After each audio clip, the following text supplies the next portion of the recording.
Hello guys, today we'll be looking at all of the Animal Crossing games. Of course, we'll be only ranking the games I have played because there are several Japanese only games that have come out over the years, and we'll be ranking no apps as well because I don't like mobile games. So we'll be ranking Animal Crossing, Wild World, City Folk, New Leaf, Happy Home Designer, and Amiibo Festival. So 1, 2, 3, 4, 5, 6. So six Animal Crossing games. I thought there was more than that. So there's the GameCube one, all four of the main console ones, including the two spin-offs, leaving six. Number six.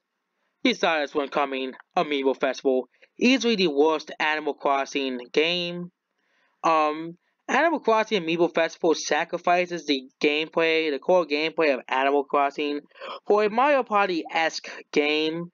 It looks like it looks like it would work, but the thing is, there's no mini games. Unlike Mario Party, Mario Party actually has mini games. Amiibo Festival has no mini games whatsoever. So if you've been looking for mini games, no. And also, Amiibo Festival is extremely dull, and it forces you to buy amiibos in order to play the game. You bought the game without any amiibos at all, so you still have to pay extra money to play a game. Coming in at number 5 is Happy Home Designer. Happy Home Designer is kind of a very boring game to me, because the problem with this game, I actually have this game. I only played it for like 5 hours. It got boring after a while because I actually want to go out and catch stuff and get stuff from my own house. Not have to do stuff for other people. I know that's being rude and stuff, but that's how it is. And I would rather just play like an actual Animal Crossing game instead of making houses for other people. It still was a pretty unique and funny experience as well. You could have to design houses for other people. Coming in at number 4, we have City Folk.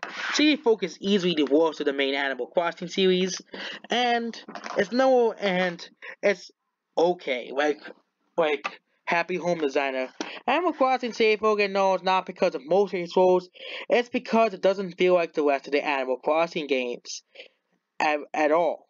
You have this big city you can just easily walk to, and that's it. You can walk to the city. Oh yeah, walking to the city. That's the only and most of the features for city folk I like Wild World. So they're kind of just taking features out of Wild World and just making them city folk, like the constellations and how they travel to other villages and stuff. It's just not really that great. So city folk is kind of the underwhelming in the franchise. Of course, New Horizons won't be in this ranking. I'll go back and do a ranking of when New Horizons comes out. Next is number 3, Animal Crossing Wild World. This is the original DS one, and it's easily the funnest of the games. It is easily the one I played the most because I had this game when I was since like 2005. So of course, obviously, I played this the most. I didn't, and of course, the game was pretty fun. And of course, it was more like a portable version of Animal Crossing for the GameCube. It was kind of like a fun pocket adventure, and it's definitely much better than Pocket Camp ever will be. Pocket Camp is not ranked on here because it's an app. It had pretty good graphics for a DS game. Gotta forget the DS has the same graphical limitations like the N64 has. Coming at number 2 is the first Animal Crossing game. Who can forget the first Animal Crossing game? This is of course easily one of the most unique and refreshing games for the GameCube. The GameCube had many great games like Mario Sunshine, Smash Bros. Melee, CB Robo, Pikmin 1 and 2, Mario Tennis. Well, there was Mario Tennis for the GameCube. There was Mario Power Tennis, and of course Mario. It was like All Star. No, Mario Golf. Is Mario Golf Tour the one for the GameCube? Yeah, I think that's the one. And many more great games. Animal Crossing is no different. It's a very underrated game. Of course, the game franchise has gotten more popular over the years, selling millions of copies. But Animal Crossing is easily the first one of the franchise introduced us to the first time to this world outside of Japan. Coming at number 1, I think is the best one is New Leaf. New Leaf brought a lot of features people liked about the original, about many of the older games, like the island. You could build stuff, you could sell stuff for much better price. They had many new features and people, more islanders. They had more everything. It was kind of like it was kind of Airport's New Horizons could probably be better, but a lot of people say New Leaf is the best one or the first Animal Crossing for the GameCube. New Leaf easily has the most amount of stuff to do.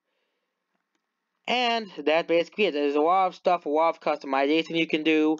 There's a lot of things you can do making the game much, much more interesting.